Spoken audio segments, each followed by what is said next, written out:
Hola amigos. Les traigo el episodio 2 de la serie de recopilación de creepypasta.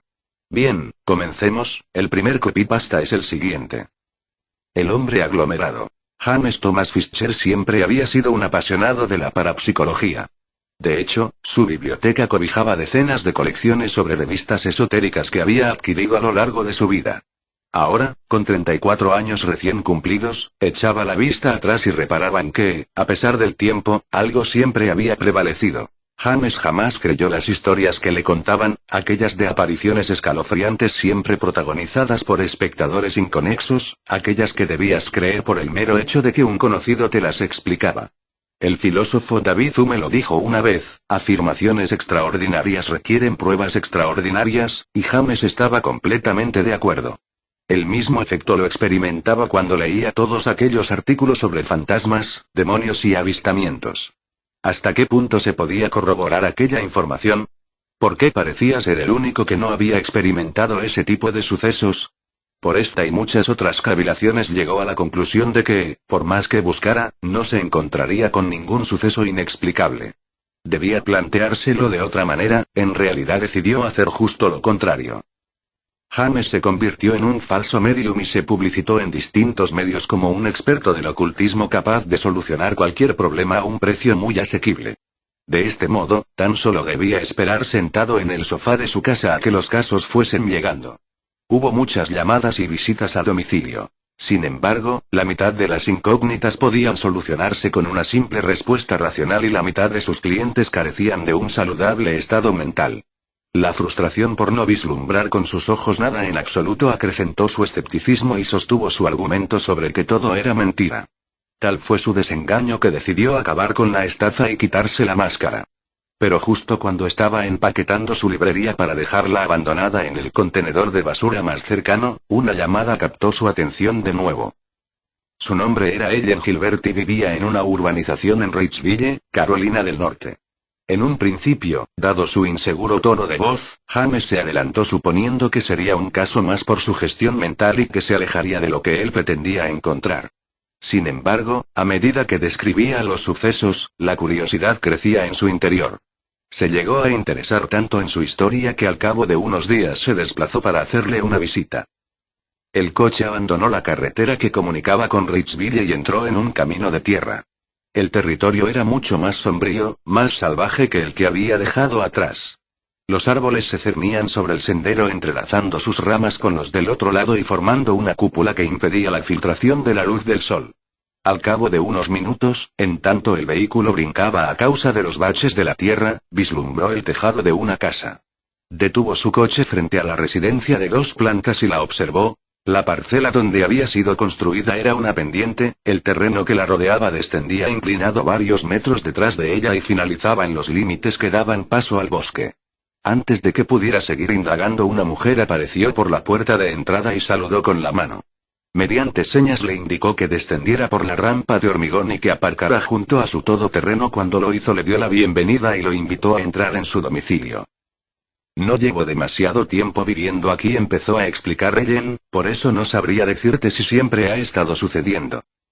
James depositó la taza de té en la mesita que había situada frente al sofá en el que permanecían sentados. Por teléfono me explicaste que los vecinos también han sufrido fenómenos parecidos.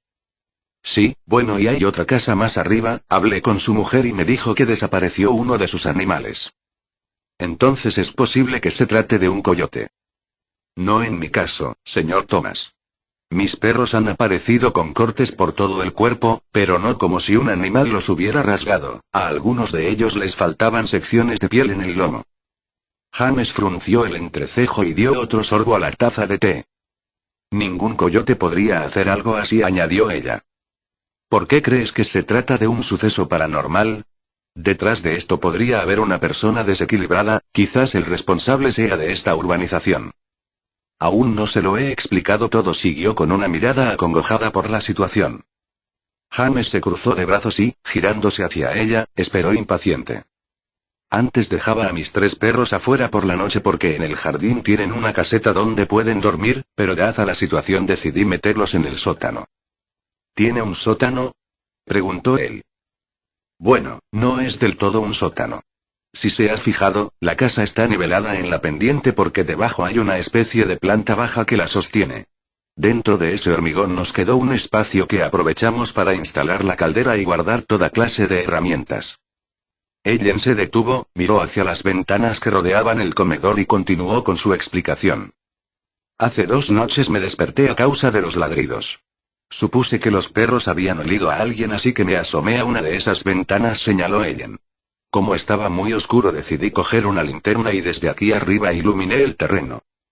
Ellen agachó su cabeza con una mirada de absoluto terror y, mientras parecía visualizar lo que estaba explicando, sus manos comenzaron a temblar. Tranquila, dijo James, apoyando su mano sobre el hombro de ella. ¿Qué pasó después? Vi algo acercándose a la casa, siguió con un tono de voz frágil. Segundos después se detuvo de nuevo. Ellen, dime, ¿qué viste? Insistió. Es muy difícil describirlo. Inténtalo. Al principio no vi nada, pero al desplazar la luz de la linterna por el terreno descubrí que algo se movía. Tras decir esto se puso en pie, avanzó unos pasos y se situó junto a las ventanas. Estaba ahí, señaló cuando James se asomó junto a ella. ¿Ves ese camino de tierra que sale del bosque y llega hasta aquí? Pues lo estaba siguiendo, aproximándose cada vez más. ¿Quién era? Preguntó impaciente. No era nadie, señor Thomas. Cuando lo alumbré vi que algo blanco se había detenido en el camino, era una efigie humana. Aunque ni siquiera podría describirse así, era como pasta blanca, arrugada y alargada. ¿Como si llevara una sábana encima? No, no tiene nada que ver. Era más bien como una figura acartonada, como el resultado que se obtiene al secar el papel mojado. Rugoso y amorfo. Ellen se llevó la mano a la cabeza a causa de la ansiedad, después se situó un molesto mechón de pelo tras la oreja y finalmente se cruzó de brazos resguardándose del escalofrío que le provocaba aquel recuerdo. Me quedé paralizada cuando lo vi, intenté asimilar qué era aquello que había en mi parcela. Lo miré una y otra vez con la intención de catalogarlo en algún lugar, pero no podía. La figura blanquinosa no tenía extremidades. Por un momento noté algo de humano en él. De sus supuestos hombros, una prolongación ovalada parecía asemejarse a una cabeza, sin cuello, sin volumen, era aplanada y arrugada como el resto de su complexión. Entonces, fuese lo que fuese, y se mantuvo quieto mientras lo iluminabas. Sí, pero no por mucho tiempo. Cuando hice un amago para ir a buscar el teléfono y desplacé unos centímetros la linterna de él, comenzó a moverse. Fue horrible, señor Thomas, en cuanto lo hizo intuí un sobrecogedor rostro en aquella cabeza, era una imagen muy difusa, pétrea, como si hubiese impreso el rostro de un retrato antiguo sobre aquello. Dios mío, esa cosa tenía tan poco volumen, era tan delgado, que se balanceaba mientras avanzaba, caminaba torciéndose hacia un lado, lentamente, mientras su cuerpo se contorsionaba con cada pliegue que desplazaba por el suelo. Ellen, ¿cómo estás segura de lo que viste? No te ofendas por lo que te digo, pero ¿y no pudo ser una pesadilla? Tras esas palabras la mujer sonrió con ironía.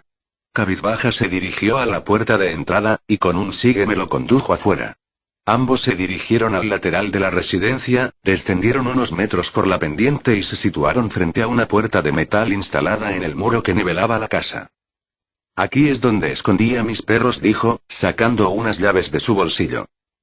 Una vez la abrió entraron, y casi al instante un hedor putrefacto asaltó el olfato de James. ¿Qué es esta peste? Preguntó, llevándose las manos a la boca. Ellen avanzó unos pasos y presionó un pequeño interruptor instalado en la pared. ¿Aún sigues pensando? Y una pequeña bombilla se encendió en el techo alumbrando con luz tenue la enorme caldera que resonaba en toda la habitación, también mostrando una multitud de herramientas de campo, y sobre todo dejando al descubierto los cuerpos despellejados y en carne viva de 3 perros muertos. ¿Y qué pudo ser un sueño? El perturbador caso resucitó aquel sentimiento de adrenalina frente a lo desconocido que tantas veces había disfrutado mientras leía todas aquellas revistas. Quizás la causa de su curiosidad se debía a que su imaginación no lograba dibujar en su mente lo que Ellen le había descrito.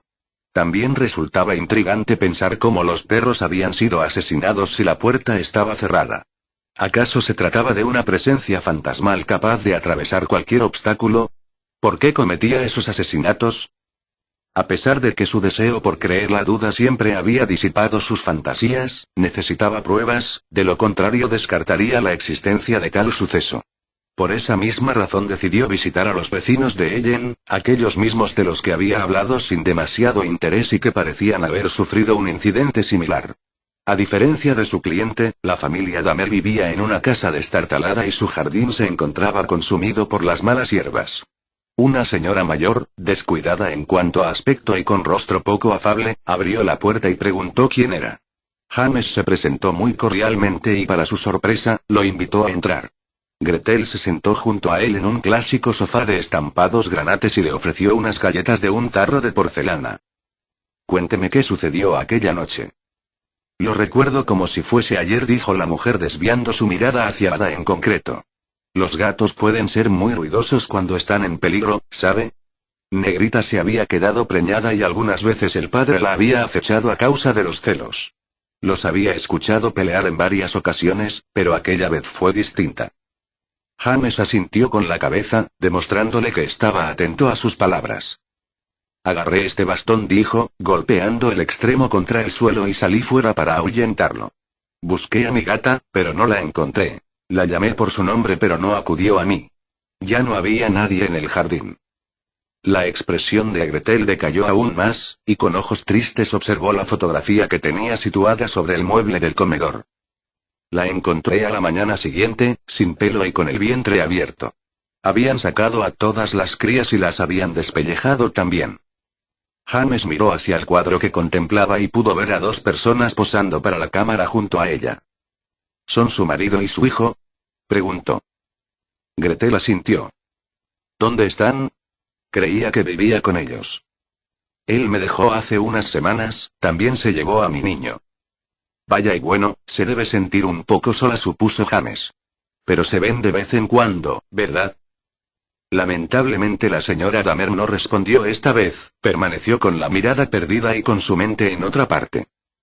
El sol se había ocultado tras las montañas y James decidió pasar la noche vigilando a través de la ventana de la casa de Ellen.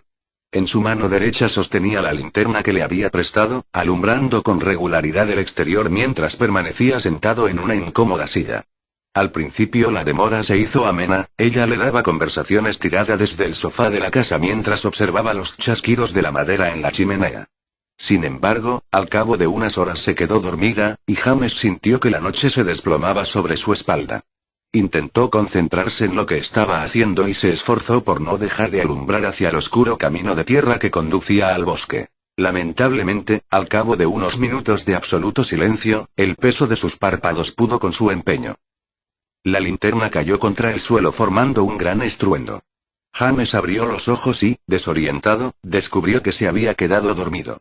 Inmediatamente la buscó a sus pies y pudo ver que la carcasa se había abierto y que una de las pilas había rodado hasta el sofá.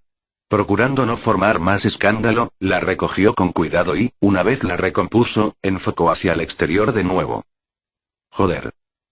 De pronto Ellen se desveló a causa del sobresalto. ¿Qué pasa? Preguntó incorporándose de medio lado. He visto algo. ¿Qué? ¿Qué has visto? Había alguien ahí fuera. Acaba de meterse corriendo en el bosque. Dios mío, ¿viste lo que era? No, estaba demasiado oscuro. ¿Qué podemos hacer? Voy a buscarlo, dijo James, poniéndose en pie. ¿Qué? ¿Lo dices en serio? ¿Cómo si no vamos a descubrir lo que está pasando? Pero y sabemos que es peligroso, ha matado a mis perros. ¿Estás seguro de lo que haces? Haciendo caso omiso a su pregunta, James se dirigió con rapidez hacia el dormitorio de invitados en donde había dejado sus pertenencias. De mientras, Ellen, completamente asustada, miró hacia la ventana y se estremeció al presenciar la absoluta negrura que rodeaba la casa. Al cabo de unos segundos James regresó al comedor sosteniendo una videocámara en sus manos. ¿A dónde vas con eso? Preguntó ella con los nervios a flor de piel. Voy a grabarlo todo, necesito demostrar al mundo y a mí mismo que esto realmente está ocurriendo. Por favor, llévate algo para protegerte. No te preocupes, filmaré y volveré enseguida. ¿Y yo qué tengo que hacer? Preguntó de forma insistente. Tú tienes que quedarte aquí hasta que yo vuelva. Sin nada más que decir, se dirigió a la salida, atravesó la puerta de entrada y con cámara en mano salió al exterior. Una vez fuera, el frío de la noche caló sus huesos y el vaho se manifestó en su respiración. En el silencio de la montaña lo primero que pudo escuchar fue el chirrido de los grillos, pero una vez que encendió la linterna también percibió el tétrico canto de un búho lejano. Sin perder un solo segundo más caminó hacia el lateral de la casa, después descendió por la maleza, evitando resbalar a causa de la humedad de la noche, y ya situado en la parte trasera de la residencia echó la vista al primer piso. Como suponía, Ellen se encontraba vigilando a través de la ventana. Tan solo podía vislumbrar su silueta recortada en el fondo del comedor, pero podía intuir la expresión de incertidumbre que debía mostrar su rostro. James continuó con su trayecto, alcanzó el camino de tierra y descendió hacia la arboleda. Sus pasos se escuchaban en aquel suelo salvaje, sobre la broza se hacían visibles y a medida que se desplazaba temía ser delatado por ellos. La luz de la linterna se plasmaba sobre los troncos de los árboles, deformándose a causa de las protuberancias en la corteza. Podía escuchar el crujir de las ramas, aquellas que no alcanzaba a ver, aquellas que se balanceaban solemnes en la oscuridad. La vegetación desarrollaba con facilidad su imaginación, recreando formas humanas y escalofriantes efigies como la que Ellen le había descrito. Sí, lo asumía, aquel lugar le producía respeto, y los sucesos que le habían explicado durante el día ahora resurgían en su mente sugestionándole. Tengo que tranquilizarme, se dijo a sí mismo. Sin embargo, cuando se dispuso a recobrar la calma, cuando hizo un esfuerzo por no dejarse llevar por el miedo, de repente, un infernal alarido se escuchó desde lo más profundo del bosque. James se detuvo al instante, con los ojos completamente abiertos y con el palpito del corazón resonando en sus oídos. ¿Qué había sido aquello? ¿Acaso también había formado parte de su imaginación? Un segundo grito respondió a su pregunta, demostrándole de nuevo la seriedad del asunto. No hubo lugar para más cavilaciones, había decidido que aquel sería el caso definitivo, aquel que determinaría si debía creer en lo desconocido. James se armó de valor y aceleró sus pasos hacia la fuente de sus temores. Corrió hacia aquellos gritos inhumanos, quejumbrosos chillidos que se repetían una y otra vez encogiéndole el corazón. Necesitaba saber qué era, qué estaba sucediendo, debía descubrir qué de cierto había detrás de aquello. Lo descubrió al alcanzar un pequeño claro en el bosque, un lugar donde un círculo de árboles rodeaba lo que parecía ser los restos de un animal muerto. El cuerpo de un jabalí completamente desangrado y sin pelaje yacía en el suelo, con las patas traseras atadas. Junto a él, Gretel permanecía agachada con un machete en su mano. James. Gritó ella tan solo al verle. Gretel. ¿Qué coño está pasando aquí? Antes de que pudiese recibir una aclaración por su parte, algo cayó sobre la mano con la que sostenía la videocámara, y desconcertado observó que también había salpicado parte del objeto. Acercándoselo a la cara, lo examinó, y completamente horrorizado se percató de que se trataba de sangre. Salió de mi cabeza. No pude ayudar a mi familia, no pude salvarles. Alzó sus ojos lentamente, condujo su camino con la luz de la linterna y separó sus labios como un presagio a la sorpresa. El foco de luz se arrastró distorsionándose sobre la costra de los árboles, en dirección a sus copas, perdiendo su intensidad en la lejanía. Fue allí arriba donde la descubrió, bajo un cielo terriblemente estrellado, a unos 10 metros de distancia, la brutal escena asaltó todos sus sentidos. Decenas de grotescas pieles se encontraban enrolladas en los troncos de los árboles, extendidas repugnantemente alrededor de la madera y tiñéndola de rojo. La sangre chorreaba aún fresca de uno de ellos, dejándose caer sobre su rostro, derramando por sus labios su vomitiva espesura. James se deshizo de aquella asquerosidad limpiándose con la manga de la chaqueta, e inmediatamente salió corriendo. No te vayas, déjame explicártelo. Con el pulso a 100 ascendió por la montaña lo más rápido que pudo. A medida que la linterna bailaba en la oscuridad del bosque, pudo escuchar los amenazantes gritos de Gretel. Podía imaginarla correr tras él, alzando el machete sobre su cabeza, intentando alcanzarle para exponer su piel en aquella perturbadora galería de muerte. Para su suerte, finalmente alcanzó la parcela, y una vez llegó a la puerta, Ellen lo recibió para auxiliarle. A la mañana siguiente encontraron el cuerpo sin vida de Gretel en su propio domicilio, sobre el sofá de estampados granates, y sosteniendo entre sus brazos la fotografía de su familia. Según les explicaron, se había suicidado seccionándose la garganta con el machete. El detective Fuller también les comentó que en la residencia de la señora Dahmer hallaron todo tipo de material enfermizo relacionado con las ciencias paranormales, lo que confirmaba su desequilibrado estado mental. Las pieles fueron analizadas por el forense y, como supusieron desde un principio, algunas de ellas correspondían a su hijo y marido, desaparecidos desde hacía más de 3 semanas. Por otro lado, James y Ellen decidieron pasar el día alejados lo máximo posible de aquel sitio. Concretamente hicieron un picnic en el Parque Estatal Au River, donde también practicaron senderismo y tiro al arco, con el fin de distraerse de lo ocurrido. Aquella sería la última noche que Ellen pasaría en la casa de Reichsville. Se lo planteó cuando acontecieron los primeros incidentes, pero después de lo ocurrido decidió llevarlo a cabo. Prefería vivir en una ciudad bulliciosa que aislada de la civilización, donde no necesitaba coger el coche para ir a comprar el pan. El bosque es un lugar precioso, pero difícil para vivir solo, dijo cuando se lo explicó. Tal era su aversión por aquella casa ahora que le suplicó que se quedase una noche más, no quería volver a estar sola en aquel lugar. James aceptó sin pensárselo 2 veces, pero por una razón muy diferente. Su amabilidad se veía justificada por el deseo de confesarle sus sentimientos. James había finiquitado su interés por el mundo de la parapsicología y ahora quería continuar con su vida. En realidad, sentía la necesidad de recuperar el tiempo perdido, un tiempo que tan solo confirmó lo que desde pequeño había supuesto, que todo era mentira. Ahora quería conducir su existencia a lo común, quería adquirir un trabajo, disfrutar de una relación y formar una familia. James se despertó de repente en la cama y pestañeó desorientado. Miró a su alrededor y finalmente se situó. Se encontraba en el dormitorio de invitados de la casa de Ellen. Con el cabello completamente empapado de sudor, se giró de medio lado e intentó conciliar el sueño. Sin embargo, algo lo había desvelado y la razón permanecía en su subconsciente inquietándole. ¿No había sido una pesadilla? Se preguntó desconcertado. ¿Qué lo había despertado? James miró sobre su cabeza y observó la ventana que daba al exterior. No estaba lloviendo, ni siquiera el viento hacía retumbar el cristal. Entonces, ¿por qué tenía la sensación de que algo había ocurrido? Se detuvo unos segundos más, cerró sus ojos y cuando estuvo a punto de dormirse de nuevo, su cuerpo comenzó a temblar. Lo recordaba, sabía cuál había sido la causa, y cuanto más lo pensaba más real se volvía en sus tímpanos. El sonido de un grito de Ellen había alcanzado su habitación, había retumbado por sus paredes y lo había despertado. Instantáneamente el caso regresó a su mente y puso en duda sus evidencias. ¿Por qué Ellen insistió en que vio algo paranormal? ¿Qué sentido tenía que Gretel cometiera todos aquellos asesinatos? Salió de mi cabeza.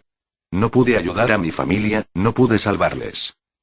James abrió sus ojos con sorpresa al recordar esa frase y en la situación en la que se encontraba cuando la escuchó. Algo no tenía sentido, y la policía lo había pasado por alto. ¿Cómo había logrado Gretel cubrir aquellos troncos con las pieles a más de 10 metros de altura? Era prácticamente imposible. De repente, unos crujidos provenientes del mismo cuarto lo distrajeron de sus pensamientos. Eran parecidos al sonido que se obtiene al comprimir una lata de aluminio, pero sin ese eco metálico. James se arrastró entre las sábanas y, asomándose con cuidado, buscó cuál era la causa. El gélido pánico se manifestó en su interior al percibirlo entre la oscuridad. Bajo la puerta del dormitorio, en el insignificante espacio que queda entre el suelo y la madera, algo estaba entrando en la habitación. La entidad se filtraba con dificultad mediante convulsiones esporádicas y acompañadas por el escalofriante crepitar que lo había alertado. Podía contemplar cómo, a medida que se deslizaba, también se curvaba, alzándose hacia el techo, adquiriendo aquella forma que Ellen se esforzó en describir. Así lo había hecho, dedujo él, así había entrado en el sótano donde escondía a sus perros.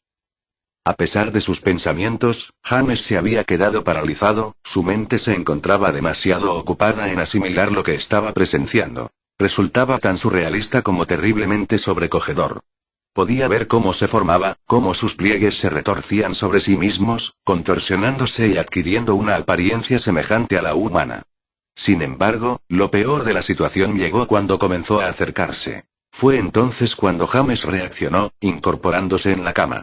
La luz de la luna iluminó su acartonada cabeza cuando se inclinó hacia él, y una vez la dejó al descubierto, James gritó con horror. Lo podía ver con sus ojos, aquello no era un ser etéreo, era completamente palpable, su cuerpo era como el cartón, un aglomerado de todas las pieles que había adquirido durante años, y su rostro era la suma de todas las caras que arrancó de sus víctimas. James, no te vayas, déjame explicártelo. Ahora lo comprendía. Mientras cientos de cortes desgarraban la piel de su carne, descifró las palabras de Gretel. Como ella misma se había encargado durante semanas de satisfacer al hombre de aglomerado facilitándole animales, con la única intención de alejarlo de la gente y de evitar que sufrieran el mismo destino que su familia. A pesar del brutal dolor que experimentaba a medida que estaba siendo despellejado, James sintió la satisfacción de finalmente haber encontrado respuestas a su eterna curiosidad, de poder afirmar con seguridad que realmente existía lo paranormal. Lamentablemente nadie jamás lo sabría, porque él ya no viviría el tiempo suficiente para poder explicarlo. El siguiente creepypasta se llama Trolls. La cuesta de Moramulka. Durante años se ha hablado de los fantasmas que aparecen en la carretera del sur, específicamente en la cuesta denominada Moramulka, ubicada entre las comunidades de Pespira y La Venta. José Antonio Guillén, motorista de una rastra, hacía viajes de Tegucigalpa a San Lorenzo trasladando madera al puerto. Había escuchado de varios de sus compañeros que en Moramulka asustaban. Hablaban de una mujer vestida de blanco que en la orilla del camino pedía aventón, se montaba en la cabina, platicaba con el chofer y de repente se desaparecía. Son puras fantasías, el guaro hace ver cosas a esos locos. Por lo menos en mis años de trabajo jamás he visto babosadas en la carretera, así se expresaba José Antonio. El motorista había entregado su pesada carga en el puerto de Enecán, en San Lorenzo. De regreso hacia la capital estacionó su vehículo en un lugar llamado Lajas, cerca de la comunidad de Pespire. En ese tiempo había unas pozas profundas en el río a orillas de la carretera, hacía un calor endemoniado cuando José Antonio se metió al agua. Luego, después del chapuzón, entabló conversación con unas mujeres que lavaban ropa en ese lugar. Se sentó bajo la sombra de un árbol, ¿y siempre vienen a lavar ropa? ¿Ustedes dónde viven? La mujer de más edad, respondió, nosotros vivimos en la aldea, no se ve desde aquí, pero se encuentra detrás de ese cerrito. ¿Y usted ya va para Tegus? José Antonio movió la cabeza afirmativamente, la señora siguió hablando. Muchos de sus compañeros se estacionaban ahí para bañarse en el río. El motorista explicó a las mujeres cómo era su trabajo, hoy regresé temprano, otras veces regreso de noche, pero es más fresco. Al despedirse de las lavanderas, una de ellas le dijo, que Dios lo lleve, señor, ojalá que no encuentre nada malo en el camino. Encendió la rastra y continuó el camino hacia Tegucigalpa, eran más o menos las 5 de la tarde. Kilómetros adelante comenzaría a subir la famosa cuesta de Moramulka. Iba pensando en su esposa y sus 2 pequeños hijos que vivían con él en el barrio Concepción de Comayagüela, a la niña le llevaba una muñeca que consiguió con unos marineros y al baloncito una alcancía de barro. Encontró a 3 compañeros mientras subía la cuesta, todos sonaron las bocinas de sus unidades en señal de saludo, él contestó de la misma manera.